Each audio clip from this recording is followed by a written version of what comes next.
எல்லா புகழும் இறைவனுக்கே. நம் அனைவர் மீதும் இறைவன் புறத்திலிருந்து அமைதியும் சமாதானமும் நிறைவாக உண்டாகட்டும். இன்றைய தியான வகுப்பை நாம் தொடங்குவோம்.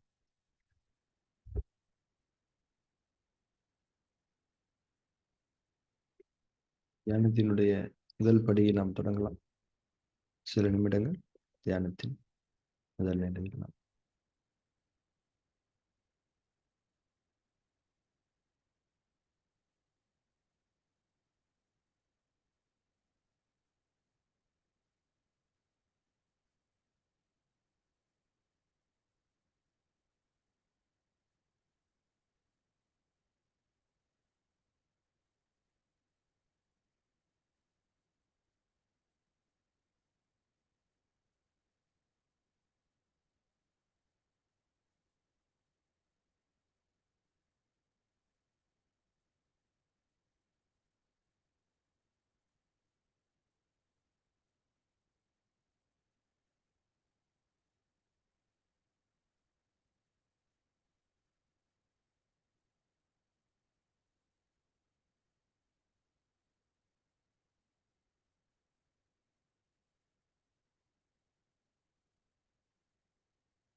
கண்களை மூடியிருத்தல், அதிட்டானாவில் நிலை கொள்ளுதல், மூச்சின் மீது கவனம் கொண்டிருத்தல்.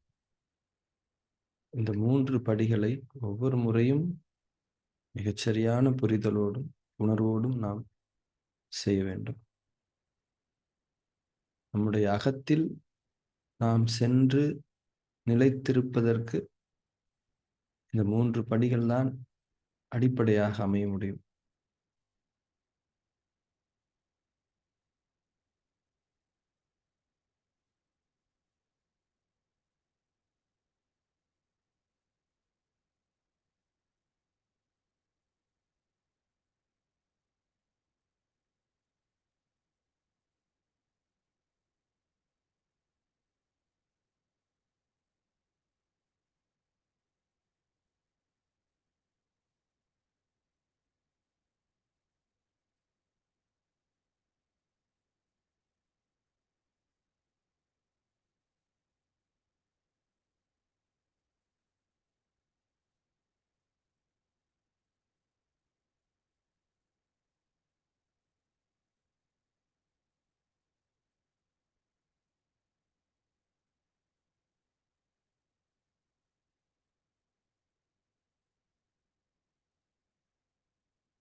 மூச்சின் மீது கவனம் இருக்கட்டும்.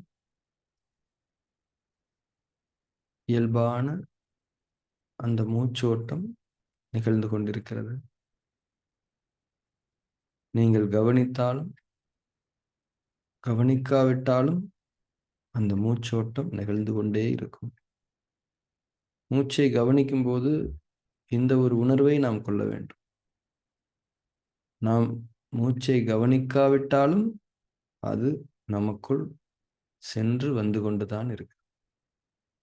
இன்னும் சொல்லப்போனால் நாம் அதனை கவனிக்காமல் இருக்கும்போது அது இன்னுமே சிறப்பாக சென்று வந்து கொண்டிருக்கு. நாம் அதை கவனிக்கும் போதுதான் சற்றே தடுமாற்றங்களை நாம் உணர்கின்றோம். இந்த ஒரு தன்மையே நாம் வாழ்விக்கப்பட்டு கொண்டிருக்கின்றோம் என்பதற்கான ஒரு அத்தாட்சியாகும். நீங்கள் வாழ்கிறீர்கள் என்றால் ஒவ்வொன்றின் மீதும் உங்களுடைய கவனம், உங்களுடைய ஈடுபாடு இருந்தாக வேண்டுமே. ஆனால் மூச்சு என்பது அவ்வாறு நிகழவில்லை. மிக உறுதியான ஒரு அத்தாட்சியாக அந்த மூச்சு இருக்கிறது. நீங்கள் உங்களுடைய படைப்பாளனால் வாழ்விக்கப்பட்டு கொண்டிருக்கிறீர்கள். வாழ்வதற்கான அத்தனை அடித்தளங்களையும், வழிமுறைகளையும், வசதிகளையும் இறைவன் கொடுத்து, தேர்ந்தெடுக்கும் சுதந்திரத்தை மட்டும் நமக்கு கொடுத்திருக்கின்றார். நீங்கள் எப்படி வாழ்கிறீர்கள் என்பதை பார்ப்பது. நீங்கள் எதை விரும்புகிறீர்கள் என்பதை பார்ப்பது. மூச்சின் மீது கவனம் இருக்கட்டும்.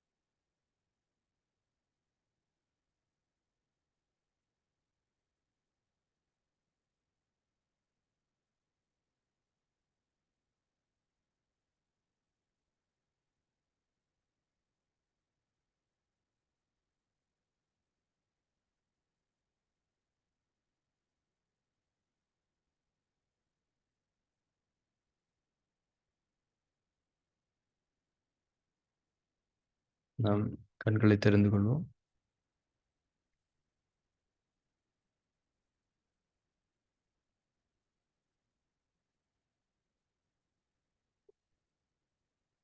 இந்த ஆதிமூல தவம் நாம் செய்து வருகின்றோம். இந்த ஆதிமூல தவத்தினுடைய வரலாறு என்ன? இது எப்படி மனிதன் உணர்ந்து கொண்டான்? இது ஒரு வழிமுறையாக எப்படி அவன் எடுத்துக்கொண்டான் என்பதை பற்றிய சில கருத்துக்களை நாம் பகிர்ந்து கொள்வோம். இந்த கருத்துக்கள் வாய் வழியாக வந்த ஒரு பொதுவான கருத்துக்கள். இது நம்முடைய அனுபவமாக இருக்கிறதா? இந்த மாதிரி அனுபவம் நமக்கு ஏற்பட்டிருக்கான்றதை நம்ம செக் பண்ணிக்கணும்.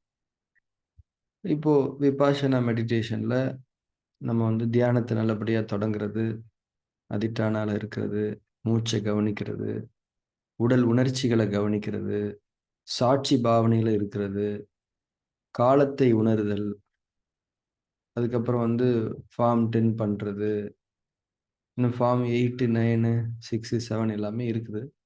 ஸோ இதெல்லாமே தியானத்தினுடைய கோட்பாடுகளாக குருமார்களால் வடிவமைக்கப்பட்டு வந்து கொண்டிருக்கு. ஆனா, அதை பயிலக்கூடிய மாணவர்கள், அதை செய்யக்கூடிய குருவுமே கூட, இதன் மூலம் ஒரு பூரணத்துவத்தை உணர முடியாத ஒரு நிலை இருந்து கொண்டே இருக்கு. ஆமா, மூச்சு கவனிக்கிறோம், உணர்ச்சிலாம் இருக்குது, எல்லாமே இருக்குது, நல்லா தான் இருக்குது, உறுப்புகள்லாம் கவனிக்கிறோம். அடுத்து என்னங்க? அடுத்து என்னங்க? அப்போ என்ன ஆகுது அப்டின்னா, நம்ம இதெல்லாம் பண்றது வந்து இப்போ உதாரணத்துக்கு, நம்ம ஒரு விஷயம் செய்றோம். அத வந்து இன்னொருத்தவங்க பார்க்குறாங்க அப்படிங்கும்போது, அந்த விஷயத்த கொஞ்சம் கரெக்ட்டா செய்வோம் நம்ம. பார்த்துருக்கீங்களா? இப்போ நம்ம வந்து ஒரு விஷயம் எழுதுறோம். அது நம்ம எழுதி நம்மளே வச்சுக்க போறோம் அப்படின்னா, அது ஒரு விதமா எழுதுவோம். இத எழுதி எல்லாருக்கும் காட்ட போறோம் அப்படிங்கும்போது என்ன பண்ணுவோம்? கரெக்ஷன்லாம் பண்ணுவோம். இப்ப நம்ம வீட்ல இருக்கும்போது என்ன பண்ணுவோம்? ஒரு வேஷ்டிய கட்டிக்கிட்டு, பனியன போட்டுக்கிட்டு இருப்போம். யாரோ ஒருத்தவங்க வர்றாங்கன்னா, என்ன பண்ணுவோம்? உடனே சட்டைய எடுத்து போடுவோம், தல சீவுவோம். அப்ப யாரோ ஒருத்தவங்க நம்மள வாட்ச் பண்றாங்க அப்படிங்கும்போது, இயல்பாவே நமக்கு என்ன வருது? ஒரு நேர்த்தியை எடுத்துக்கொள்ள வேண்டும், பொருத்திக் கொள்ள வேண்டும் என்ற ஒரு உணர்வு வருது. அப்போ, இப்ப இந்த உள்நிலையில நம்ம எல்லாம் பண்றோம். இது வந்து இது இது சம்ஒன் ஹேஸ் டூ அப்ரூவ் இல்லையா? இது யாராவது ஒருத்தவங்க பார்க்கணும் இல்லையா? அதுதான் ஆன்மாவோட இயல்பே. நீங்க வந்து ஒருத்தருக்காக தான் செய்றீங்க. இப்ப யாருக்காக இத செய்றீங்க? அப்படின்ற ஒரு கேள்வி வரும்போது, அப்போ ஏதோ ஒரு சக்தி இருக்குது. மகா சக்தி இருக்குது. அதுதான் நம்மள வாழ்விக்குதுன்றத நம்ம உணர்ந்திருக்கோம். இறை உணர் சுவாசம் செய்யும்போது தெளிவா உணர்றோம். வெளியிலிருந்து ஒண்ணு வருது. எல்லாமே வெளியிலிருந்து தான் வருது. மூச்சு மட்டும் வரல. எல்லாமே நமக்கு கொடுக்கப்படுகிறது. அப்ப அது எங்கிருந்து வருது? அப்படின்னு ஒண்ணு இருக்குன்றத நம்பிக்கையா இல்லாம, ஒரு மறைவான அனுபவமாவே உணர்ந்திருக்கிறாங்க. இதுதான் இறை நம்பிக்கையினுடைய அடிப்படை. யாரோ ஒருத்தவங்க பார்த்துக்கிட்டே இருக்காங்கப்பா. நீங்க தனியா இருந்தா கூட, அந்த ஆழமான உணர்வு நமக்கு இருக்கும். யாரோ ஒருத்தவங்க நம்மள பார்க்குறாங்க. அதனால தான் தப்பு செய்யும்போது உங்களுக்கு ஒரு குறுகுறுப்பு வருது. அப்போ அந்த பார்த்துக்கிட்டு இருக்கவர, நம்ம உட்கார்ந்து பார்த்தா என்ன? அப்படின்ற ஒரு தன்மை. அப்போ குருநாதர் வந்து அத பண்றாரு. அது அடிப்படையில அவருக்கு பண்ண முடியல. ஏன்னா அது மறைபொருளா இருக்கு. மகாசக்தி மறைபொருளா இருக்குது. இப்ப என்ன பண்ணாங்க அப்படின்னா, குருநாதர் என்ன பண்றாருன்னா, அந்த மறைபொருள் மேல அவருக்கு தொடர்ச்சியா கவனம் செலுத்த முடியல. அதனால என்ன பண்றாருன்னா, ஒரு உருவத்தை அவர் ஒரு சிலை, ஒரு விக்கிரகத்த அவர் உருவாக்குறார். அந்த விக்கிரகத்துக்கு வந்து என்ன வடிவம் குடுக்கலாம்? விக்கிரகம்னாலே வடிவம் தானே. அது என்ன வடிவம் குடுக்கலாம்னா, ஒரு வடிவமும் குடுக்க முடியல. எது என்னன்னு குடுக்குறது? ஏன்னா எல்லாமே அ நம்ம ஒவ்வொன்னும் ஒவ்வொரு ஷேப்ல இருக்குது. மகாசக்தி எல்லாத்தையுமே படைத்த ஆதி மூலமா இருக்குது. அதுக்கு என்ன ஷேப் குடுக்குறதுன்னா, ஒரு ஷேப்லெஸ் அப்படின்ற ஒரு ஷேப்ப குடுத்தாங்க. ஷேப்லெஸ் அப்படின்ற அந்த ஷேப் தான் வந்து புராணங்கள்லயோ, நம்முடைய கலாச்சாரங்கள்லயோ நம்ம வந்து அந்த லிங்க வடிவமா சொல்றாங்க. சிலர் என்ன சொல்றாங்க, அது லிங்க வடிவம் கிடையாது. அது வெறும் கல்லு. சும்மா ஒரு ரெப்ரசன்டிங்காக வச்சிருக்கிறாங்க. இந்த காஸ்ட் அவேன்னு ஒரு படம் வந்தது. டாம் ஹாங்க்ஸ் நடிச்ச படம். அந்த படத்துல என்ன ஆகும்னா, அவர் வந்து ஒரு கொரியர் ஆஃபீஸ்ல வேலை பார்ப்பாரு. அவரு வந்து ஒரு ஃப்ளைட்ல போயிட்டுருப்பாரு. அந்த ஃப்ளைட் ஆக்சிடென்ட் ஆயிரும். அவர் வந்து கடல்ல விழுந்து ஒரு தீவுல போய் மாட்டிக்கிருவாரு சிங்கிள் பெர்சனா. அங்க வந்து யாருமே இருக்க மாட்டாங்க. அவர் மட்டும் தான் இருப்பாரு. அப்ப அந்த கொரியர் கொண்டு போன அந்த பார்சல்லாம் கரை கரை ஒதுங்கி இருக்கும் இல்லையா? அதுல வந்து ஒரு பால் இருக்கும். அந்த பால்லயே இவரு என்ன பண்ணுவாருன்னா, ஒரு உருவம் மாரி வரைஞ்சு கூட வச்சுக்கிருவாரு. அது கூட பேசிக்கிட்டு இருப்பாரு. அந்த மாரி ஏதோ ஒரு உருவம் அப்படின்ற ஒரு விஷயத்த மனிதன் அந்த குருநாதர் உருவாக்குனார். அந்த அந்த உருவத்துக்கு ஒரு மதிப்பளித்து அந்த உயர்ந்த இடத்துல வச்சார். என்ன பர்ப்பஸு? நாம அந்த மகாசக்திய நோக்கி தியானம் பண்றோம். அந்த மகாசக்தி என்ன பாக்குது. ஆனா, என்னால அந்த மகாசக்தி மேல நிலைத்த தன்மையில கவனத்த வச்சுக்க முடியல. அதனால நான் அங்க ஒரு பொருள் தன்மையிலான ஒரு விக்கிரகத்தை வைத்துக் கொண்டேன். எதுக்காக அப்டின்னா, என் என்னுடைய கவனத்தை நிலைப்படுத்திக் கொள்வதற்காக. ஏதோ ஒண்ணு வச்சார். அது என்னன்னுலாம் நமக்கு தெரியாது. அதெல்லாம் வந்து இந்த குரு, சிஷ்ய பரம்பரையில வாய் வழியா வந்த ஒரு விஷயம். எங்க குருநாதர் அப்படி சொன்னாருங்க. இல்ல அவர் கல்லு தான் வச்சாரு. இல்ல அவர் லிங்கம் மாரி ஒண்ணு வச்சாரு. இல்ல ஏதோ ஒண்ணு வச்சாரு. ஆனா ஏதோ ஒண்ணு வச்சிருக்கிறாரு. இப்போ நாம என்ன புரிஞ்சுக்கணும்னா, என்ன பர்ப்பஸ்க்காக அத வச்சாருன்னு புரிஞ்சுக்கணும். இப்ப குருநாதருடைய பிராக்டிஸ் அதுவா இருந்து, இப்ப என்ன ஆச்சுன்னா, அவருக்கு வந்து அந்த மகாசக்தி என்ன பாக்குது அப்படின்ற அந்த உணர்வுல ஓரளவு உறுதியாக நிலை பெற முடிந்தது. உருவமே இல்லாதப்போ கன்ஃப்யூஷன்ஸ் இருந்தது. இப்ப உருவம் வரும்போது என்ன ஆயிடுச்சுன்னா, ஒரு ஸ்டெபிலிட்டி வந்துருச்சு. ஓகே. நான் வந்து அந்த உருவத்த பார்த்து நான் உட்கார முடியுது என்னால. இந்த மகாசக்தி என்ன பார்த்துக்கிட்டு இருக்கு. நான் அந்த மகாசக்தி முன்னாடி உட்கார்ந்திருக்கேன்ற உணர்வு, அந்த அனுபவம் எனக்கு முன்ன விட அதிகமா கிடைச்சிருக்கு.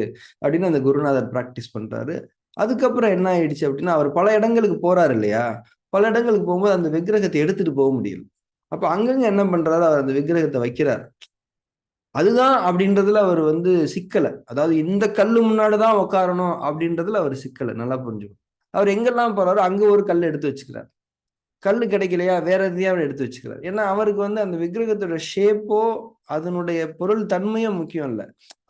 அங்க ஒரு விஷயம் இருக்குன்றத அவர் புரிஞ்சுக்கிறதுக்காக அத பண்றாரு.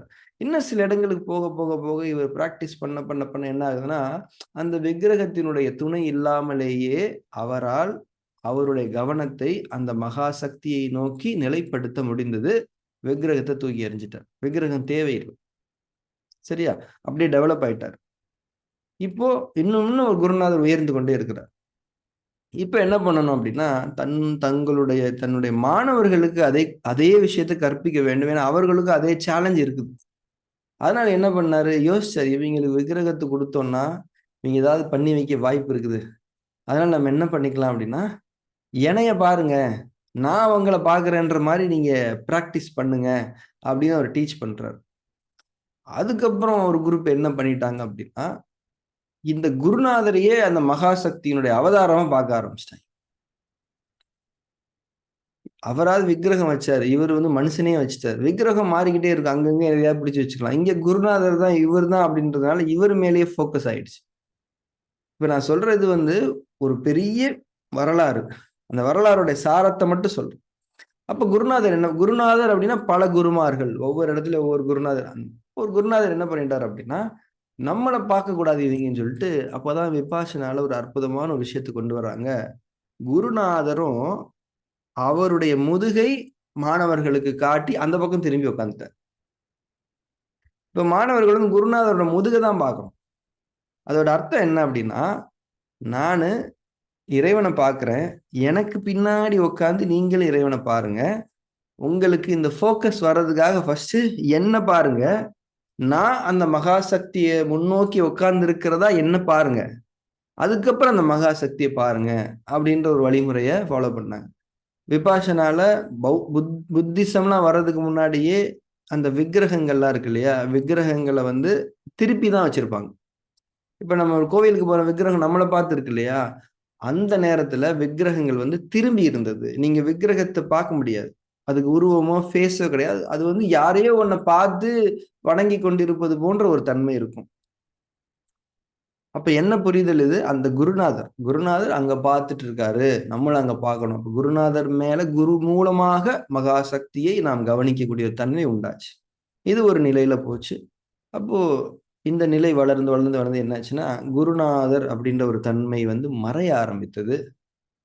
அந்த மகாசக்தின்ற அடிப்படையில அவங்க ஃபோக்கஸ் பண்ண ஆரம்பிச்சாங்க. இப்ப கூட புத்திசம்ல நீங்க பார்த்தீங்க அப்படின்னா, புத்தர வந்து குருநாதராக வழிபடக்கூடிய, நன்றி செலுத்தக்கூடிய ஒரு போக்கு தான் இருந்தது. இப்ப மாறிடுச்சு இந்த மாடர்ன் டேஸ்ல. ஏன்னா மனிதர்கள் வந்து விபாஷனாவ விட்டுட்டாங்க. விபாஷனாவ விட்டுட்டு, அந்த விக்கிரகத்தின் மீதும், குருவின் மீதும் மரியாதை செலுத்த ஆரம்பிச்சுட்டு, ஏன்னா அவங்களுக்கு விபாஷனா பண்ண முடியல. விபாஷனாக்கு வந்து ஒரு லாங் கைடன்ஸ் தேவைப்படுது. அந்த கைடன்ஸ குடுக்கக்கூடிய குருமார்கள் வராதனால, ஆனா அவங்களுக்கு ஒரு ஆன்மீக பிடிப்பு வந்தாகணுமே! அந்த சிலைய பிடிச்சுக்கிட்டாங்க. விபாஷனா அழிந்த கதை இதுதான். விபாசனா வந்து முழுமையாக அழிந்த கதை இதுதான். இப்ப கூட விபாசனா என்பது அழிந்தே தான் போய் இருக்கிறது. அதனுடைய எந்த நோக்கத்துக்காக அது உருவாக்கப்பட்டதோ அதெல்லாம் போயி, இப்ப என்ன ஆயிடுச்சு தெரியுமா? அது வந்து ஒரு ஒரு ப்ராசஸ். அது வந்து ஒரு சைக்காலஜிக்கல் ப்ராசஸ் அப்படின்ற மாரி ஆயிடுச்சு. அங்க மகா சக்தியும் இல்ல, குரு பக்தியும் இல்ல, உயிர பத்தின நாலேட்ஜ் கிடையாது. மனம் 1, மனம் 2ங்கிற விஷயங்கள் கிடையாது. மனசாட்சின்றது எவ்வளவு புனிதமானதுன்றது கிடையாது. கண்ண மூடி உட்கார்றதே எவ்வளவு புனிதமான செயலுங்கிறதும் கிடையாது. ஆனா, நான் வந்து ஒரு எல்லாரும் செய்ய முடியாத ஒரு விஷயத்த செய்றேன் அப்படின்ற ஒரு பெருமையை நோக்கி இது அவர்களை கொண்டு செலுத்தி விட்டது. இது ஆதிமூல தவம் தொடங்கியதனுடைய ஒரு எளிய வரலாறு. மிகப்பெரிய ஒரு வரலாறு. அத நம்ம ஷார்ட்டா புரிஞ்சுட்டோம். ஸோ ஆதிமூல தவம் செய்யும்போது நாம மகாசக்தியை முன்னோக்குகின்றோம். இதுல வந்து நாம எந்த விதமான பொருள் தன்மைகளையோ, இந்த விக்கிரக தன்மைகளையோ, குருவினுடைய பிரசன்ஸையோ கொண்டு வர தேவையில்ல. ஏன்னா, மகாசக்தி என்பது நிதர்சனமாக இருக்கிறது. அது மேல கவனம் செலுத்துறதுக்கு உங்களுக்கு தடுமாற்றம் ஆனாலும் பரவாயில்லை. அந்த தடுமாற்றத்தை நீங்கள் அனுமதித்து விடுங்கள். ஆனால் இடையில் எதையும் வைக்க வேண்டாம். ஏன்னா, இந்த வைக்கிறது அப்படிங்கிறது வந்து நமக்கு குழப்பங்களை ஏற்படுத்தலாம். சிலருக்கு ஆரம்பத்துல ஏதாவது ஒரு விஷயம் பயன்படலாம். ஆனா உங்களுக்கு அது பயன்பட்ட மாதிரி இன்னொருத்தரும் அத பயன்படுத்துவாருன்றத புரிஞ்சுக்க முடியாது. உறுதி சொல்ல முடியாது. அவர் அத ஒரு சாமியா மாத்தி அவர் விபாஷனால இருந்து விடுபட்டு போய்விடுவார். அது மேல ஃபோக்கஸ் போயிடும். ஏன்னா மனித மனம் என்பது பொருள் தன்மைகள் எங்கடா பொருள் தன்மை இருக்குன்னு பார்த்து அது மேல போய் சாஞ்சு படுத்துக்கும். அப்ப அது குருநாதர் பண்ண ஒரு எக்ஸ்பெரிமென்ட். மாணவர்களுக்கு அத குடுத்து பார்த்தாரு. ஆனா அது சக்சஸ் ஆகல. அப்ப திரும்பவும் என்ன சொல்றாருன்னா, குருநாதர் என்ன சொல்றாருன்னா, இன்னும் நீங்கள் விபாஷனாவினுடைய தன்மைகளை ஆழமாக செய்யுங்கள். மகா சக்தியை மகா சக்தியாகவே நீங்கள் உணருங்கள். அது உருவாக இருக்குது. எல்லா இடத்துலயும் அது இருக்குது. எல்லா இடத்துலயும் இது இருக்குது. ஆனா, அது அதுவா இருக்குது. அது தனியா இருக்குது. அது ஒன்றா இருக்கிறது. உயர்வாய் இருக்கிறது. படைப்பினங்களைப் போல அல்லாமல் இருக்கிறது. அந்த உயர்வு என்ற அந்த கண்ணியத்தை அந்த மகாசக்தி கொடுத்து விடுங்கள். அப்படின்னு சொல்லி முடிக்கிற மாரியான அந்த வரலாறு இருக்கும். இப்ப நம்மளும் ஆதிமூலத்தவம் செய்யும்போது, மகாசக்தி அவ்வளதான். வேற எந்த பேச்சுமே கிடையாது. அது முன்னாடி இங்க உட்கார்ந்துருக்கிறீங்க. கவனம் சிதறினாலும் பரவாயில்ல. நீங்க அந்த மகாசக்திய முன்னோக்கி உட்கார்ந்திருக்கிறீங்க. உங்க கவனம் சிதறுறத கூட அந்த மகாசக்தி பாக்குதுன்ற அடிப்படையில நீங்க உட்கார்ந்து என் மனசுல ஒரு கேவலமான எண்ணம் எழுகிறது. அதையும் இந்த மகாசக்தி பார்க்கிறது. என் உடம்பெல்லாம் உணர்ச்சிகளா இருக்குது. அதையும் பாக்குது. எனக்கு தூக்கம் வருது. அதையும் அந்த மகாசக்தி பாக்குது. இந்த பொருள் வேண்டும் என்ற அந்த தன்மை, பொருள் வடிவம் வேண்டும் என்ற அந்த தன்மை, மனம் 2னுடைய ஒரு எழுச்சி தான். அதனுடைய ஒரு தூண்டுதல் தான். அது வந்து நான் வந்து என்னைய சமநிலைப்படுத்திக்கிறதுக்காக ஒரு பொருள குடுங்கன்னு கேட்குது. இப்படிதான் கேட்டு வாங்குது. ஆனா ஒரு பாயிண்ட்ல சமநிலைலாம் அடைய முடியாது. போடான்னு சொல்லிட்டு அந்த பொருள மட்டும் வச்சுக்குது அவ்வளவுதான்.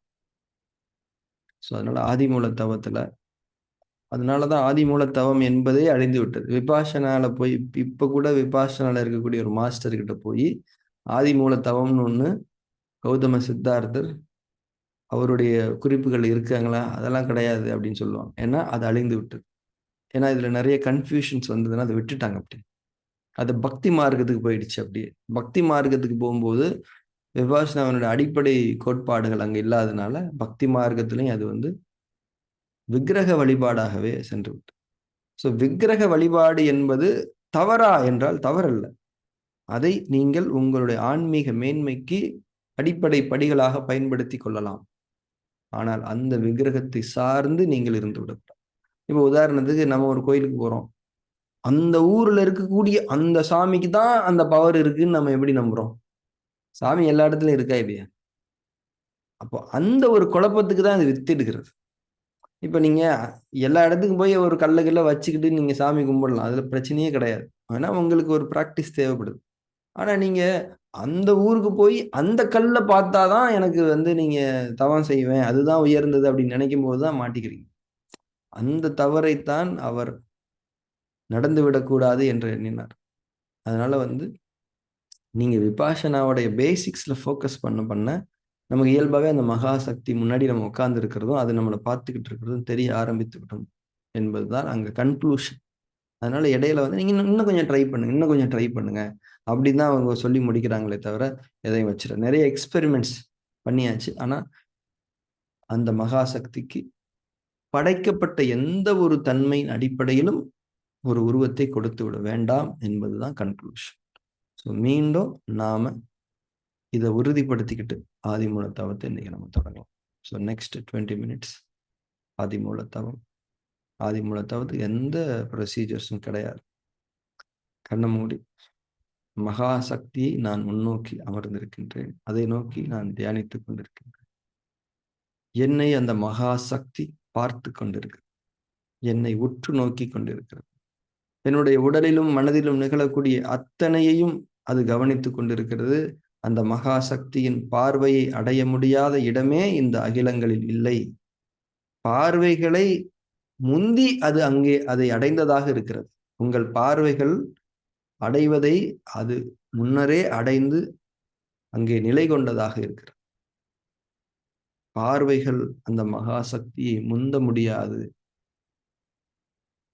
என்பதை உணர்ந்து கொண்டு முழு திறப்பு நிலையில் உங்களை சரண் புகுத்தி அமர்ந்திருங்கள்.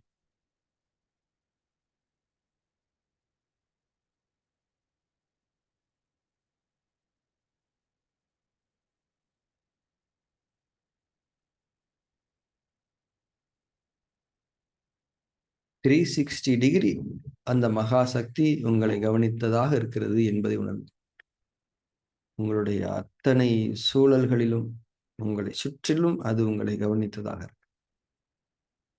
எதுவும் அதற்கு மறைந்ததாக இருக்க முடியாது என்ற உணர்வில் நீங்கள் தியானித்து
மகா சக்தி என்ற அந்த மறைவான சக்தியை நீங்கள் முன்னோக்கியவர்களாக இருக்க வேண்டும்.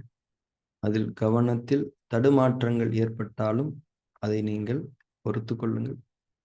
ஏதேனும் உங்களுக்கு பொருள் தன்மையில் கவனம் செலுத்த வேண்டும் என்ற தேவை ஏற்பட்டால் அதை உங்கள் மீது செலுத்திக் கொள்ளுங்கள். மகாசக்தி அனைத்திலும் இருக்கிறது, உங்களுக்குள்ளும் இருக்கிறது. உங்களுடைய உருவத்தை, உங்களுடைய மனதை, உங்களுடைய எண்ணங்களை, உணர்ச்சிகளை நீங்கள் கவனித்துக் கொள்ளுங்கள். அதை மகாசக்தி பார்த்துக் கொண்டிருக்கிறது என்பதை நீங்கள் உணர்ந்து கொள்ளுங்கள். அந்த தடுமாற்றம் நிகழும்போது ஒரு பொருள் தன்மையின் மீதான கவனம் நமக்கு தேவைப்படும் பட்சத்தில் அந்த பொருள் தன்மையை நீங்கள் உங்களாக ஆக்கிக் கொள்ளுங்கள். இதன் அடிப்படையில் தான் கௌதம சித்தார்த்தர் உங்களுக்கு நீங்களே ஒளியாக இருந்து கொள்ளுங்கள் என்று சொன்னார். மகாசக்தி உங்களை பார்த்து கொண்டிருக்கிறார். உங்களுடைய உடலை, மனதை. உங்களை தவிர வேறு எந்த பொருள் வடிவத்திலும் உங்கள் கவனம் செலுத்தப்பட்டுவிடக் கூடாது என்பதில் தெளிவாக இருக்கிறது.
மகா சக்தியை முன்னோக்கியவர்களாக நீங்கள் தியானித்துக் கொண்டிருக்கிறீர்கள்.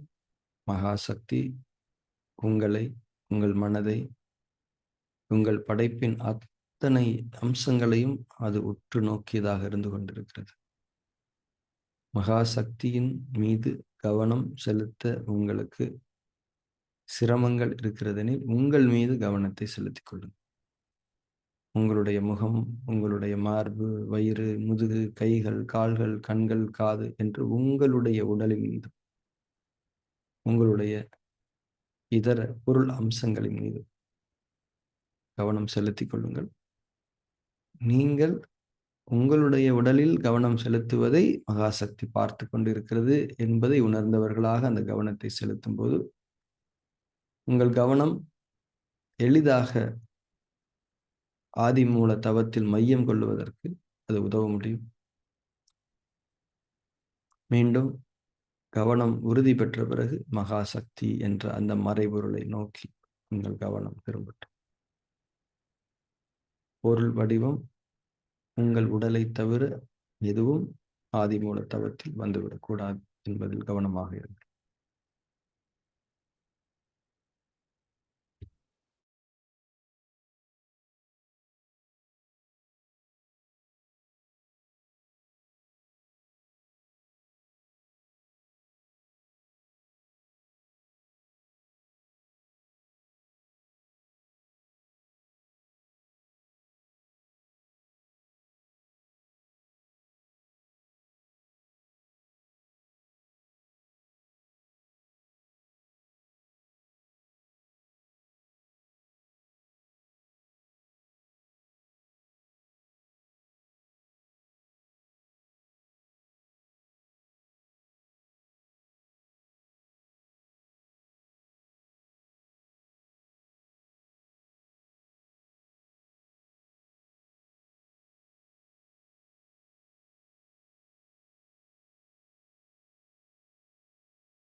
நம் தியானத்தை நிறைவு செய்து கொள்ள இருக்கின்றோம்.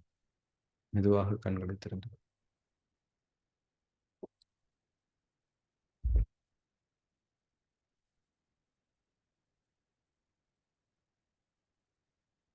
இந்த ஆதிமூல தவத்தினுடைய வரலாறு நம்ம பார்த்தோம்.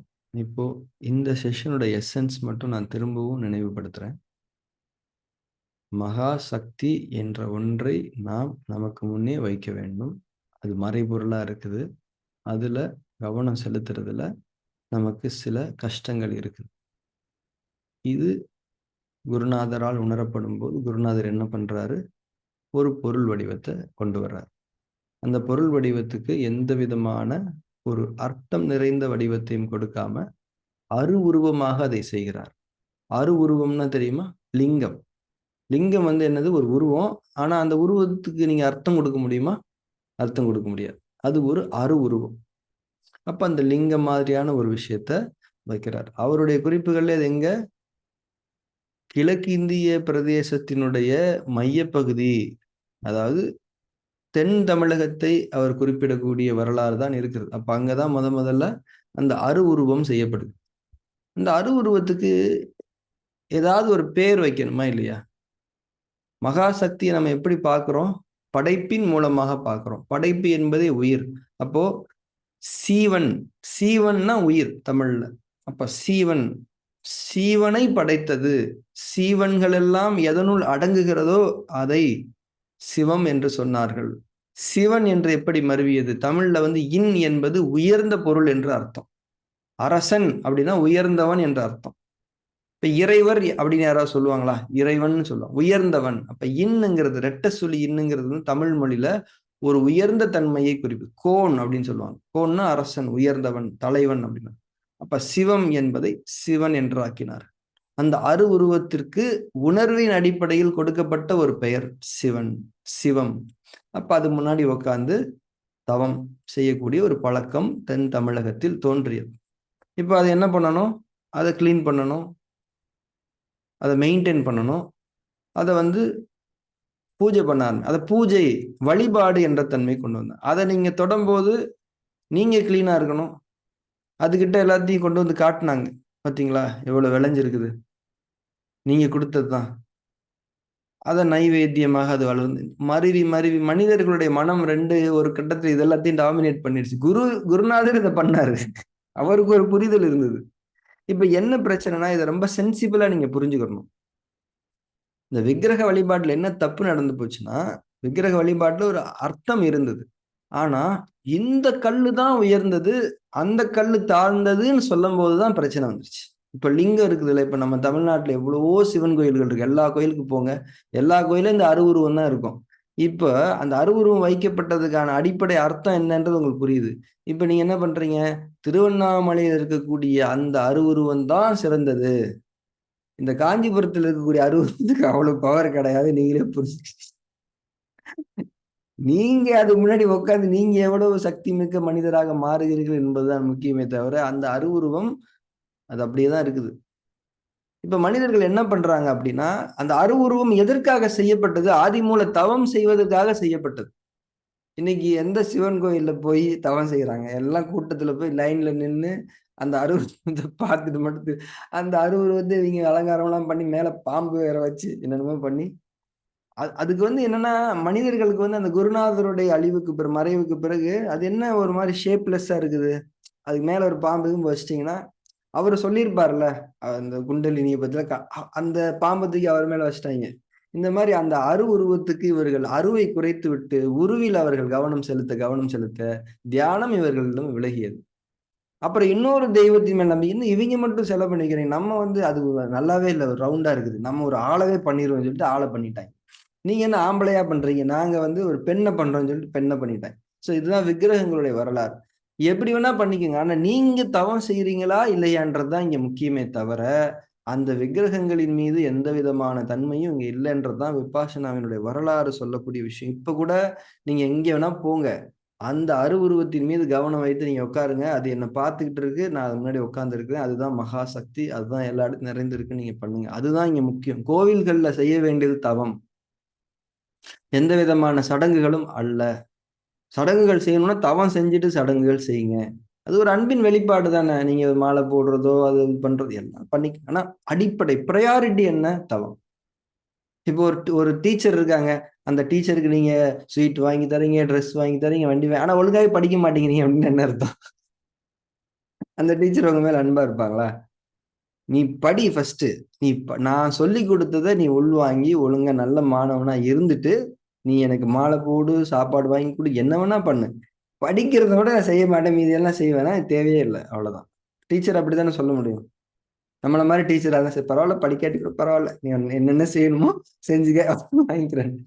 அப்ப இதான் விக்கிரகங்களுடைய வேலை. அப்ப என்ன முடிக்கிறாங்க அப்படின்னா, கௌதம சித்தார்த்தர், உங்களுக்கு ஒரு என்ன பிரச்சனை உங்களுக்கு? பொருள் வடிவம் தானே தேவைப்படுது. உங்க கவனம் நிக்கல. பொருள் வடிவம் தான் தேவைப்படுது. உங்க மேல அத ஃபோக்கஸ் பண்ணிக்கங்க. நீங்க எப்படி படைக்கப்பட்டிருக்கீங்கன்னு பாருங்க. அது மேல கவனம் செலுத்திட்டு திருப்பி மகாசக்திய நோக்கி கவனிக்க முடியுதா பாருங்க. மகாசக்தி என்பது அடைய முடியாதது. அது உங்களுடைய கவனத்தை நிலைப்படுத்தும் அப்படின்னு முடிக்கிறார். நீங்க அந்த மகாசக்திகிட்ட உதவி தேடுங்க. அது உங்களுக்கு ஹெல்ப் பண்ணும். அப்படி பொருள் வடிவம் அடையதுன்னா உங்க மேல நீங்க கவனம் செலுத்திக்கங்க. உங்க உங்க உடல் மீது கவனம் செலுத்தி நீங்க எப்படி படைக்கப்பட்டிருக்குன்னு பாருங்க. அது நீங்க கவனிக்கிறத மகாசக்தி பாக்குது. அந்த சக்கர கொள்கைன்னு ஒண்ணு சொல்லுவாங்க. அதெல்லாம் கூட இப்ப அழிந்து சக்கர கொள்கைன்னா, உங்கள வந்து அப்படியே 360 டிகிரி நீங்க பார்க்குறது. உங்களுடைய அப்படியே கண்ணு, காது, மூக்கு, முதுகு இந்த மாரி பார்த்துட்டு இருக்கும்போது என்ன ஆகும்னா, உங்களுக்கு ஒரு கவனத்துக்கு ஒரு ஐட்டம் கிடைக்குது. அந்த அந்த கவனத்த நிலைப்படுத்தி வைக்கிறதுக்கு தான் ஒரு பொருள் வடிவம் என்பது கொண்டு வரப்பட்டது. அதனால விபாஷனா நம்ம இறைவழி தியானத்துல இருக்கிறவங்களுக்கு இந்த தெளிவு வேணும். ஏன்னா, இப்ப என்ன ஆயிடுச்சுன்னா, இந்த மாரி இறைவழியில இருக்கிறவங்க வந்து விக்கிரகத்துக்கு எதிரானவர்கள். விக்கிரக வழிபாட்டை அவர்கள் எதிர்ப்பவர்கள். அவர்கள் வந்து அது இணை வைப்பது போல ஆகிவிடும் அப்படின்லாம் சொல்லக்கூடிய ஒரு தன்மை இருக்குது. ஆனா புரிதல் என்ன அப்படின்னா, அது எதிர்க்கல. அது ஒரு நிலையில தேவைதான். ஆனா அதோட பர்ப்பஸ் என்னன்னு புரிஞ்சுக்க. அதையே கூட நீங்க வச்சுக்கலாம். பிரச்சனை கிடையாது.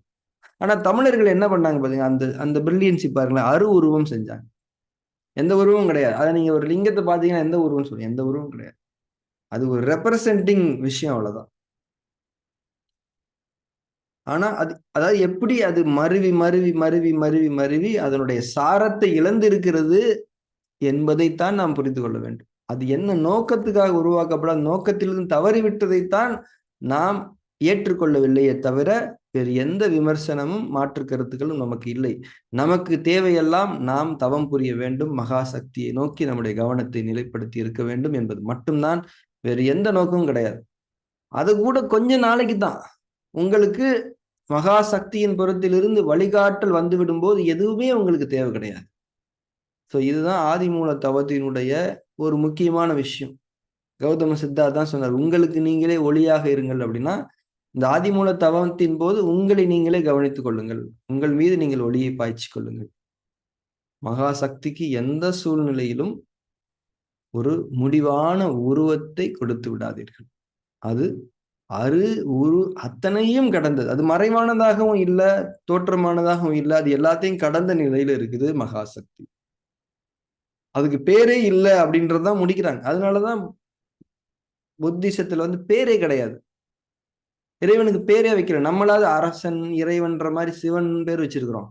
ஆனா அவங்களுக்கு பேரே கிடையாது. ஏன்னா, அது அவங்களால அத கன்சீவ் பண்ண முடியல. அந்த மாரியான ஒரு விஷயத்த. அவங்க எதுக்குள்ளயும் அத சேர்க்கல. அவர்கள் இன்னும் உயர்வான தன்மையில அதை வைத்திருக்கிறாங்க. ஆனா, இந்தியன் கல்ச்சர் அப்படிங்கிறது பிராக்டிகல் கல்ச்சர். அதனால அவங்களுக்கு வந்து அடிப்படைகள குடுத்து வச்சிருக்கு. இப்ப இப்ப அந்த கல்ச்சர் எப்படிலாம் வளர்ந்திருக்குது. எங்க வீட்லயே என்ன சொல்றாங்கன்னா, இந்த ஏதோ ஒரு கோயில் இருக்கு. அந்த லிங்கத்த போய் பார்க்கணுமா. அந்த லிங்கத்த போய் பார்த்துட்டா நமக்கு எல்லாமே கிடைச்சிரும். அது ஒரு அருவுருவம் அங்க போய் தவம் செய்யுங்கடான்னா, அங்க போங்க பிரச்சனையே இல்ல. எல்லா ஊருக்கு அந்த குருநாதர் எல்லா ஊருக்கும் போனாரு. அங்கங்க வச்சு ஏன்னா இங்க இருக்கக்கூடிய கல்ல தூக்கிட்டு போ முடியாது இல்லையா? அங்க போய் அதனால தான் பார்த்தீங்களா, லிங்கம் எல்லா இடத்துலயும் ஒரே மாரியே இருக்கும். லிங்கத்துக்கு ஏதாவது டிஃபரெண்ட் ஷேப்ஸ் இருக்குதான்னு. இந்த லிங்கம் வந்து இப்படி இருக்குது. அங்க என்ன கல்லு கிடைச்சதோ, அது உடனே அது ஒரு மரகத லிங்கம். இது ஒரு இந்த கல்லு லிங்கம். அங்க அதான் கிடைச்சுச்சு அவருக்கு. அதனால அது ஒரு லிங்கம். இந்த மனிதனுடைய மடமையினுடைய வெளிப்பாடுகள். இதுக்கும் இறைவனுக்கும் சம்மந்தமே கிடையாது. இந்த ஒரு புரிதலோடு இன்றைய வகுப்பை நாம் நிறைவு செய்து கொள்வோம். நாளைய வகுப்பில் நாம் சந்திக்கலாம். Thank you very much.